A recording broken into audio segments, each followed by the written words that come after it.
ऐसा हो। सदा शिव सर्ववरदाता दिगंबर हो तो ऐसा हो। सदा शिव सर्ववरदाता सदा शिव सर्ववरदाता दिगंबर हो तो ऐसा हो। सदा शिव सर्ववरदाता दिगंबर हो तो ऐसा हो। सुनिए सुनिए कानों से, सुनिए मन से, बोलिए सदा शिव सर्ववरदाता दिगंबर हो तो ऐसा हो। सदा शिव सर्ववरदाता दिगंबर हो तो ऐसा हो। शिखर कैलाश के ऊपर कल्पतरुओं की छाया से। शिखर कैलाश के ऊपर कल्पतरुओं की छाया हो। रहे नित संग गिरजा के, रहे नित्य संग गिरजा के मनोहर हो तो ऐसा हो।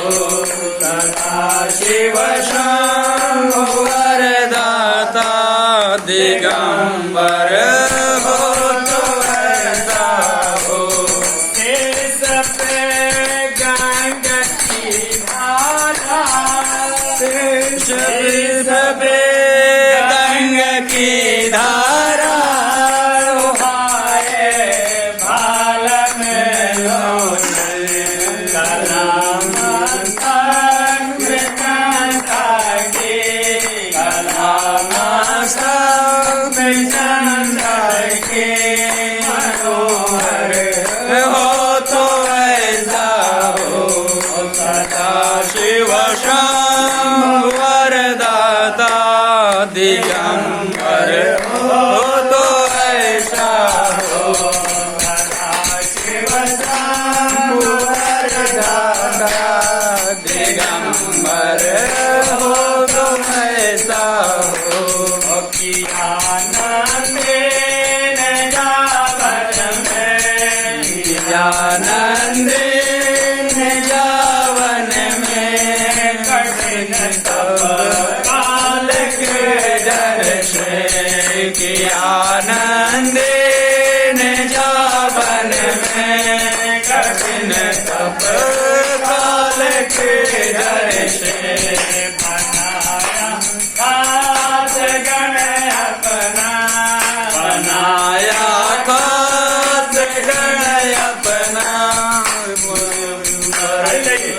बनाया खास गण अपना, बनाया खास गण अपना। दया कर हो तो ऐसा हो। सदा शिव सर्ववरदाता दिगंबर हो तो ऐसा हो।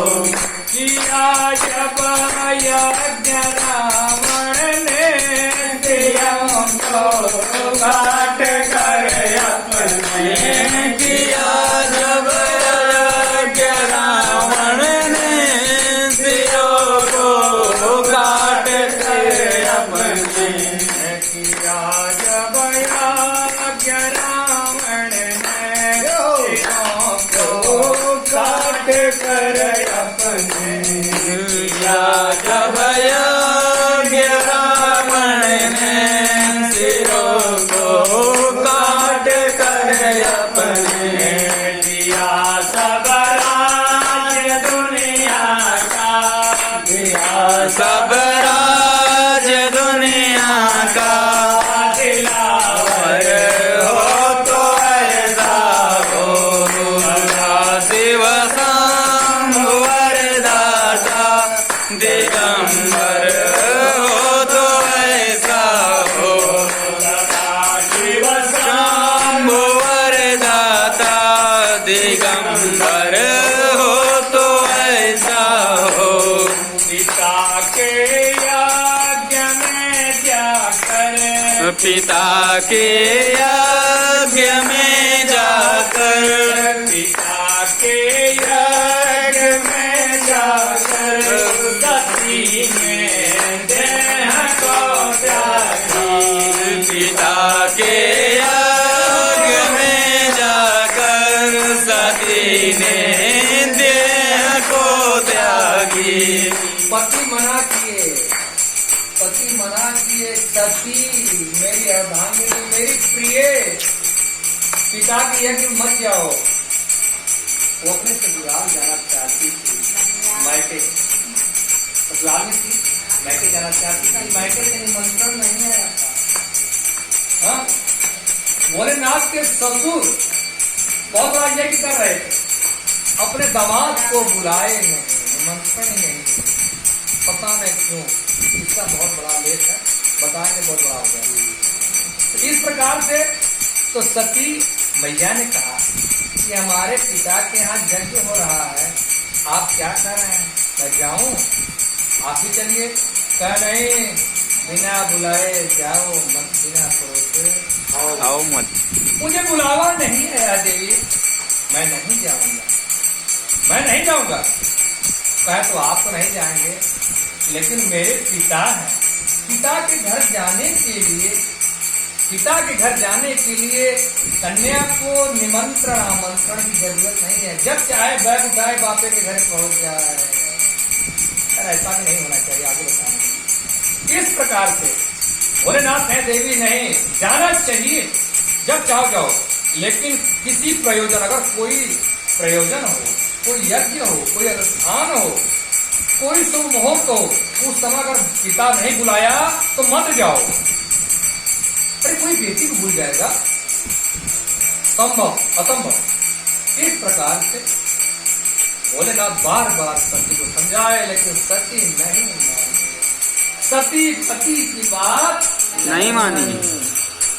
जल्दी कहने हम तो जाएंगे, हम पिता के घर जाएंगे। और जल्दी भोलेनाथ ने कहा, नंदी बेटा नंदी। नंदी ने कहा, हाँ प्रभु। संतोष ने मैया ने कहा, चला जा, मैया की नैया जैसी रहेगी मैया से बना रहा, कुछ ना मुझे देता रहा। ठीक है, नंदी चल दिए माँ के साथ, सती चल दी, पति की बात नहीं चल दी। जब वहां पहुंचती है तो यज्ञ प्रारंभ है। बहुत बड़ा मंडप, बहुत सुंदर मंडप, चारों तरफ सुंदर सुंदर केले के खंभे लगे हुए हैं, पुष्पों से यह मंडप सजा हुआ है। वहां जो है एक एक दरबारी रक्षा कर रहा है मंडप की, कोई ऐसा आकर के यहाँ ध्वंस न करे। और सती जब वहां पहुंचती है, जब मंडप में प्रणाम करती है और देखती है सारे देवता उपस्थित है, ब्रह्मा विष्णु, इधर जो है ऋषि महर्षि सब आए हुए हैं, वशिष्ठ आए हैं, कश्यप आए हैं, सबको देखिए सब लोग आए हैं, लेकिन हमारे पति के लिए कोई स्थान नहीं दिया गया है। मान लीजिए भूल होती तो स्थान बना होता, तो देखी तो समझी कि मेरे पति के लिए कोई स्थान नहीं है। तो माँ की तरफ देखती है और माँ जो है बेटी के प्रति भावना तो जागी, आंखों में जो है आंसू भरा है, लेकिन पति का डर है। हाँ? पति का डर है कहीं ऐसा हो के डांट दें कि तुमने बेटी का क्यों सम्मान किया। इधर बाप भी नहीं बोला, पति के पिता ने भी कुछ बोला नहीं। ये अपमान देख करके सती से रहा नहीं गया। जलती हुई कुंड वहां स्वाहा स्वाहा हो रहा है, कुंड जल रहा है, अग्नि झलक रही है तेज रफ्तार से। उसी में सती जाकर के कूद गई, सती ने सती हो गई। जब सती कूद गई, शरीर जलने लगा, हाहाकार मच गया। सारे पंडित जी लोग घबरा कर खड़े हो गए। अब कहाँ से स्वाहा होगा, अब तो कुंड में हाहा हो गया, हाहाकार मच गया, घबरा गए। इसके बाद नंदी जी देखे मैया मेरी शरीर को त्याग दी, नंदी जी मां के इस घटना को देखकर बर्दाश्त नहीं किए, तुरंत भोलेनाथ को खबर दी। प्रभु मां ने शरीर को यज्ञ में त्याग किया। भोलेनाथ पत्नी के विरह में, पत्नी के पीड़ा में घबराए हुए दौड़े आते हैं। जब यहाँ देखते हैं मंडप में कि सती जल रही है, ओ तुरंत क्रोध मुखी उनका जो है त्रिनेत्र, जो तीसरा नेत्र यदि खोलते नहीं, भोलेनाथ के क्या था कि एक नेत्र हमेशा बंद किया था, अगर वह नेत्र खुल गया तो प्रलय आ जाएगा, तीसरे नेत्र को खोलने लगेगा। तुरंत अपने जटा को नोचे और नोच करके देखे, और उस जटा, जब वो जटा जमीन पर गिरा तो तुरंत जमीन फटा, निकल गया रुद्र, वीरभद्र निकल गया, बहुत बलशाली वीरभद्र का आदेश करिए स्वामी। भोलेनाथ ने कहा मार डालो सबको मारने लगे। वीरभद्र मारने लगा। शुक्राचार्य जो है दैत्यों के गुरु है, बड़ा लागर थे, बैठे थे, सब देवता तो भागने लगे, सब भागे मार खाने लगे। शुक्राचार्य उठे नहीं जल्दी, शुक्राचार्य की दाढ़ी को पकड़ करके वीरभद्र कई तगड़ा शुक्राचार्य भी भागे। इस प्रकार से उस जग को खंडित किए, ध्वंस किए, और सती मैया को अपने कंधे पर प्रभु ने ला दिया पत्नी के विरह में। अब वहां कहा खैर के बीच में घटना हुई है, अपने त्रिशूल से जो है अपने ससुर का गर्दन काट दिए है क्रोध में। इसके बाद उनकी सास जो है रोने लगी है कि आप अपने ससुर का सर अलग कर दिए हैं, इनको जीवित करिए। बहुत अनुनय विनय प्रार्थना पे वो सुनते हैं तो अपने जो है त्रिशूल को आदेश देते हैं, जाओ जो पहला सर जिसका सर मिले उसी का सर ला करके लगा दो। और त्रिशूल गया है तो पहला सर मिला था बकरे का,